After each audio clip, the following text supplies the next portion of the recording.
Good morning mga ka-auto! Kamusta kayo? Ngayong araw, may nakita akong unit dito sa showroom namin. I-review natin. Then, ito yung mga nakikita kong unit sa Descendants of the Sun. Sa mga napapanood niyo yun, sa mga Korean, yun, Descendants of the Sun kasi maganda dun eh. So, yun. Nakasubscribe na ba kayo? Kung hindi pa, pakisubscribe naman po ang channel namin. Bibigyan ko kayo ng 5 seconds para mag-subscribe. Ito na ang 5 seconds nyo. 1, 2, 3, 4, 5. Pakisubscribe naman po ang channel namin. Alamin natin yung unit na sinasabi ko para may idea na kayo sa Descendants of the Sun. Baka napanood nyo na rin to. Simulan natin yung video na yan after ng intro na to.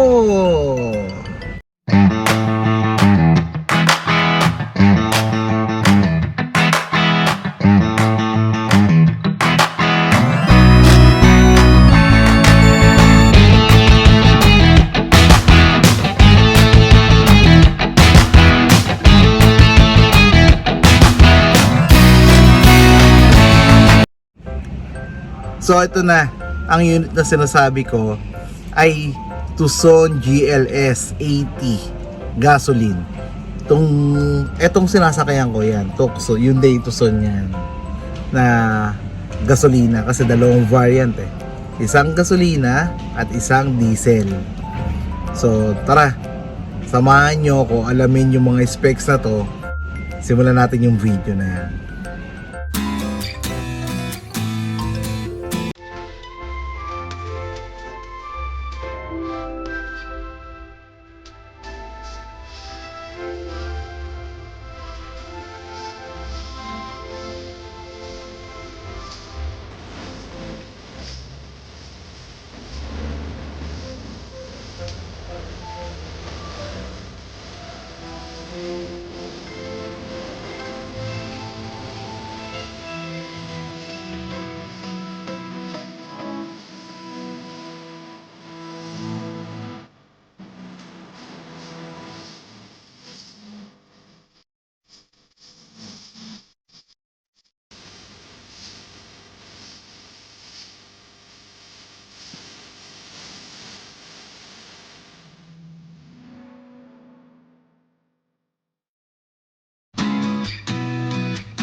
So, ito na ang Hyundai Tucson gasoline, GLS gasoline. Simulan natin sa gulong. Ang size ng gulong niya ay 235/60 R18. Napakalaki ng gulong pala nito. Di ba? Ang gulong pa lang. Panalo na. Tapos, puntahan natin yung ilaw. Pero bago yan, ito muna yung parametric dual grille na meron si Tucson. Yung ilaw niya, parang ayan, kadugtong lang ng grill. Pero ito yon. Yan, may LED ilaw yan. Then ito, headlamp, fog light. Ito DRL. Yan. Pakaangas pala talaga ng Hyundai Tucson na to. So puntahan naman natin yung makina. 2.0 yung makina nito. Tignan natin. So ito na ang makina ng Hyundai Tucson natin. Smart Stream G 2.0 ang makina niya. Then ang eksaktong displacement is 1999cc. Meron na siyang maximum output na 156 PS at 6,200 RPM.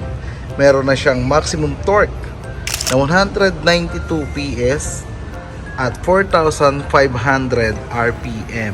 Napakalakas ng makina niya. So, dito sa variant na to, sa gasoline, 6-speed automatic. Sa diesel naman ay 8-speed automatic. So, puntahan natin yung side profile. Alamin natin yung side profile niya. Dito na tayo sa side profile. Kung makikita nyo itong mga to, yan, hanggang dito. Nagpapadagdag kasi ng angas kay Hyundai Tucson. Futuristic tong model na to. Futuristic yung unit na Hyundai Tucson talaga. So, muscular, dagdag muscular na lang yung mga guhit na ganito. Yan. Smart entry na rin si Hyundai Tucson. So pag lagay mo lang yung tab mo dito, basta nasa yung fob or yung key, magbubukas na yung Hyundai Tucson natin. Pero yun nga, wala lang siyang 360 camera. Yan. Meron lang siyang turn signal lamp. Yan. So ito, meron din siyang skirt dito na kulay black. Yan, hanggang dulo, hanggang second row. Yan. Meron na rin tayong mudguard dito. At sa likod, meron na rin. Ayan. So, meron ng mudguard sa front. Ito pala. Meron na ring mudguard sa rear saka sa front. So, yung interior, pasukin natin kung maluwag ba ang Hyundai Tucson natin. Yeah. Ang luwag. Grabe yung luwag ng Hyundai Tucson, no? Ayan. Oh. Isang dangkal ko. Kapag nakadiretso pa yung tuhod ko. Ayan. Slant ko. Grabe. Imagine nyo na lang. Ang taba ko. Tapos 5'8" yung height ko. Pero grabe yung luwag ng Hyundai Tucson na to. Then, meron tayong 6 airbags. Isa dito. Isa sa driver. Dalawa sa curtain. Yan, at dalawa sa side. So total of 6 airbags natin. Leather. Yan. Leather like pala yung plastic nito. Yan. Then meron tayong mga line dito. Yan, na umiilaw yan sa gabi. Oh, ayan natin. Magkakadugtong yan. Ayan, no? Oh, yun sa driver. Yan. Umiilaw yan sa gabi. Nag-ano yan, may ambient light pero hindi siya ganun kalakas ang ilaw. Dim lang. Yan. Dim pala. Then ito yung mga lagay natin ng bottled water. Ito. Yan. Yan, speaker. Hindi ko pala napapakita sa inyo yung room height. Wait, teka. Ito na ang room height. 1 2 3 4 5. Grabe yung room height, oh. Ayan, di ba? Napakaluwag, napaka-komportable na sasakyan ito. Kaya pala tungtuwa mga Koreano dito sa sasakyan na to. Di ba? Joke lang. Kaya pala, si Hyundai Tucson, si Tucson nga pala, siya yung nakilala ko sa SUV ng Hyundai kasi sobrang ganda niya. Ay hindi, si Santa Fe din pala. Yan, si Santa Fe. I-review natin si Santa Fe sa mga susunod na araw. Pero si Tucson, saka si Hyundai Santa Fe, yan yung mga nagustuhan ko sa kanila dati nung nasa Toyota pa ako kasi nga ang gaganda nila. Bukod kay Bis, Hyundai Elantra, yan. Tapos ngayon, ang dami palang daming maganda pala sa Hyundai natin.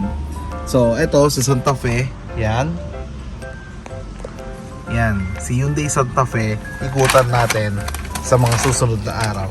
Puntahan naman natin yung rear passenger at amenities nito sa likod.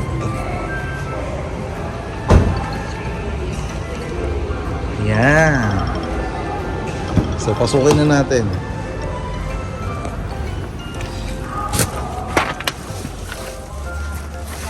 Si Hyundai Tucson, may aircon na rin pala dito.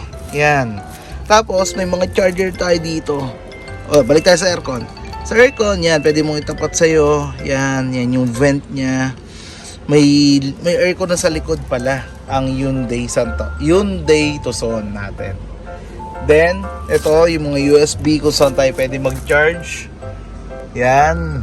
Then, ito yung room lamp. Yan. Meron grip assist. Isang grip assist dito sa passenger pag napapabilis. Then, grip assist sa passenger sa harap at grip assist dito. Ang pag-fold pala ng upuan, ang upuan na ginamit pala kay Hyundai Tucson ay leather. So kung dalawa lang pasahero dito sa likod, pwede nyo gamitin yung center armrest ng Hyundai Tucson sa upuan niya. Yan. Ayan o. O, di ba? May bottle holder dito. O lagayan ng water. Yan, water bottle. Pero kung tatlo naman kayo, pwede nyo siyang i-fold. Yan. So, luwag, no? Ang pagtupi nga pala ng upuan ni Hyundai Tucson ay 60-40. Ano ba yung 60-40?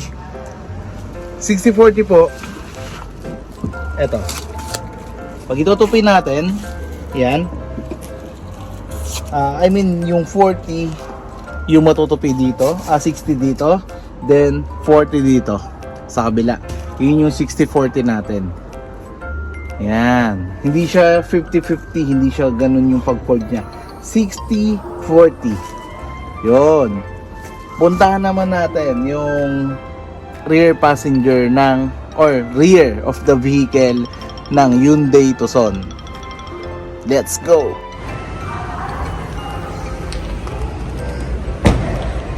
Di ko nasabi, leather pa lang material na ginamit kay Hyundai Tucson. Yan. So, sa likod, ay ito pala. Banggitin ko na rin, meron tayong roof rail dito. Ito, na black finish na roof rail. Meron tayong fin type antenna. Ito, meron tayong integrated spoiler na with high mount stop lamp. Pero, nasaan ang wiper? Ayun. Nakatago yung wiper. Ito. Yan. Ayan o. Nakatago yung wiper. So, hindi ko nakita agad yung wiper eh. Ito, meron tayong ditong window defogger. Yan, yung guhit na yan, window defogger yung tawag natin yan. Meron tayong backup camera, backup sensor, yan, then yung badge na Tucson. At syempre, yung nagpapadagdag sa pogi ni Tucson, ito, yung rear bumper niya. Pasukin natin. Alam nyo ba, ang lahat ng Hyundai vehicle natin dito sa Pilipinas ay 5 years warranty. So, napakatagal. Sa Toyota. Sa Toyota, 3 years warranty lang karamihan na sasakyan doon. Vios lang ang 5 years doon.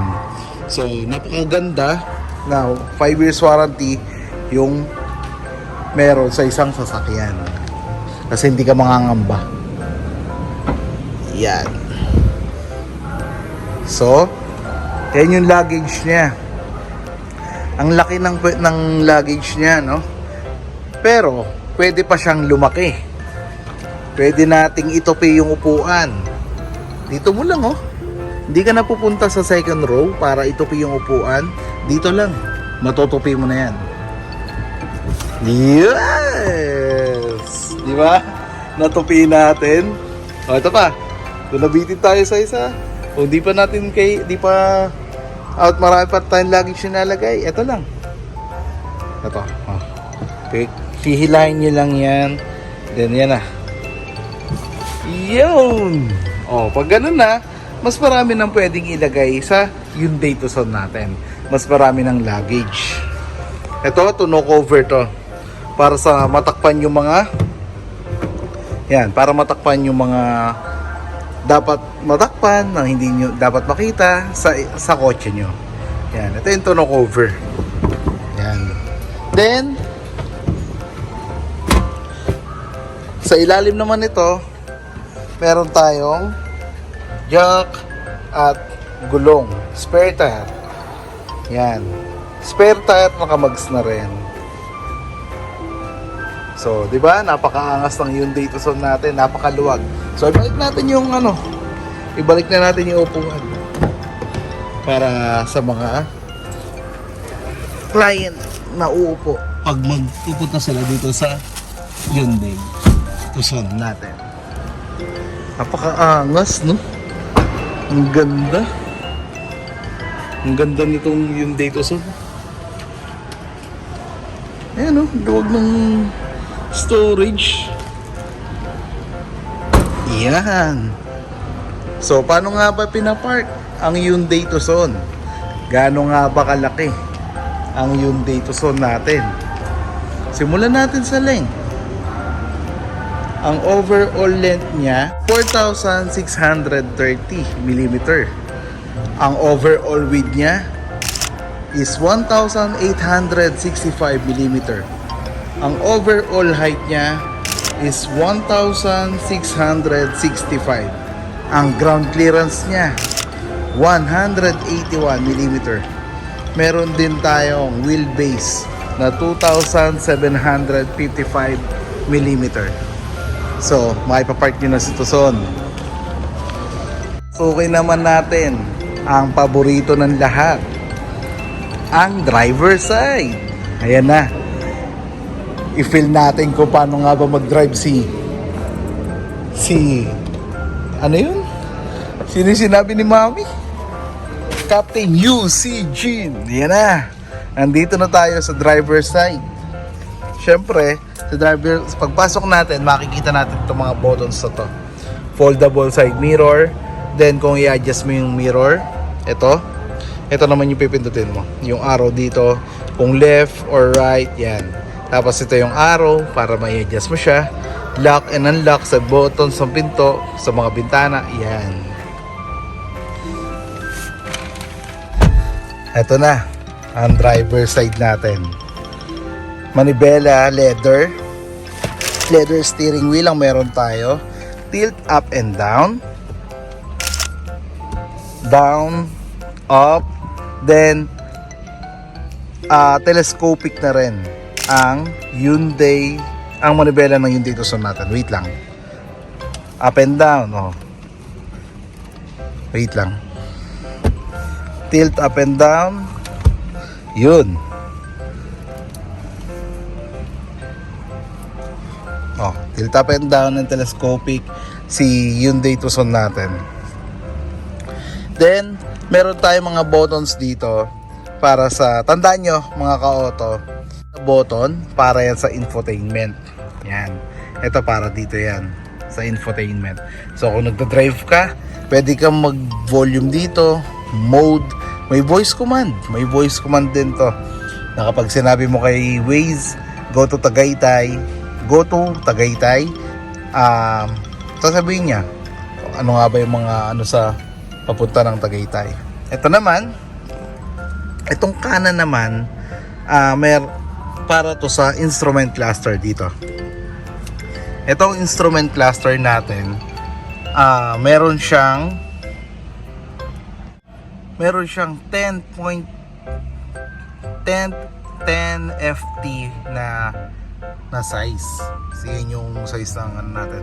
Then pag binuksan natin, teka mamaya, pakita ko sa inyo, hiramin natin yung susi. Pag binuksan natin, meron yung bilog dito na kapag nag-signal ka, merong features kasi si Hyundai Tucson na kapag nag-signal ka sa left, lalabas dito yung video na nasa left.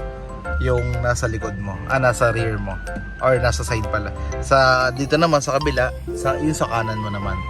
Makikita doon kung may motor ba na pag yun yung mga features na meron si Tucson. Diba? Napakagaling. Wala nga lang tong paddle shift. Sa diesel, may paddle shift. Yan. Yan, wala paddle shift yan. Yan. Punta naman tayo sa... Ito pala. Paano natin mapapatakbo? Siyempre, push start. Push start button na si Hyundai Tucson. Then, ang infotainment naman niya ay 8-inch with wireless Apple CarPlay at wireless Android Auto. Meron tayong physical dito, physical button para sa volume. Then ito naman para sa tuning. Yan. Pero the rest, touchscreen na. Then, ayan, touchscreen, media, ganon. Touchscreen. Then, ito naman sa aircon. Meron din dito, physical button. Ito.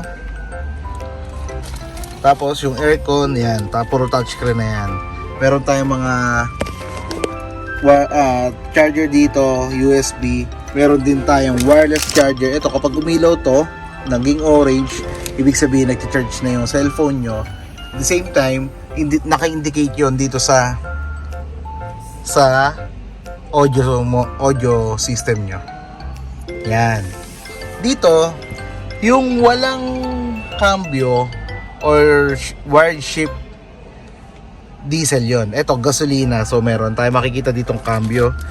Park, reverse, neutral, drive, plus, minus.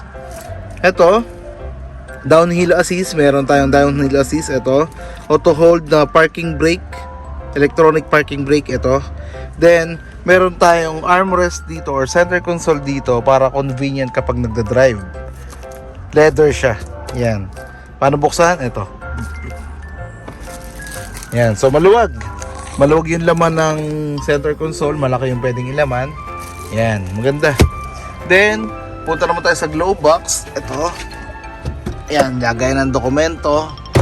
Then, meron tayo ditong vanity mirror sa sun visor niya. Yan. Siyempre, meron sa driver. Meron din sa, meron sa passenger. Siyempre, meron sa passenger. Meron din sa driver. Siyempre, nasa salamin. Meron pa tayong lamp dito. Yan, room lamp, no? Kung gusto mong mag-makeup or may tinitignan ka sa salamin, may ilaw tayo dito. Yan yun. Tapos meron tayong ilaw din dito. Yan. Ilaw naman kapag bukas yung pinto. Yan. So, punta naman tayo.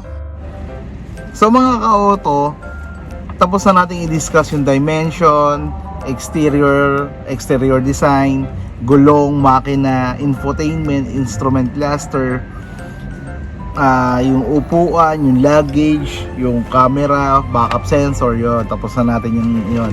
Punta naman tayo ngayon sa importante syempre sa lahat. Kung bakit nyo bibilin tong sasakyan na to.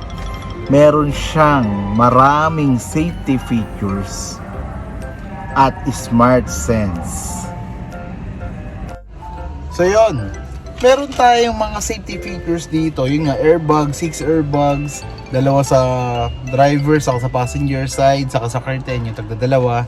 Meron na rin tayong ditong hill start assist, anti-lock braking system or ABS,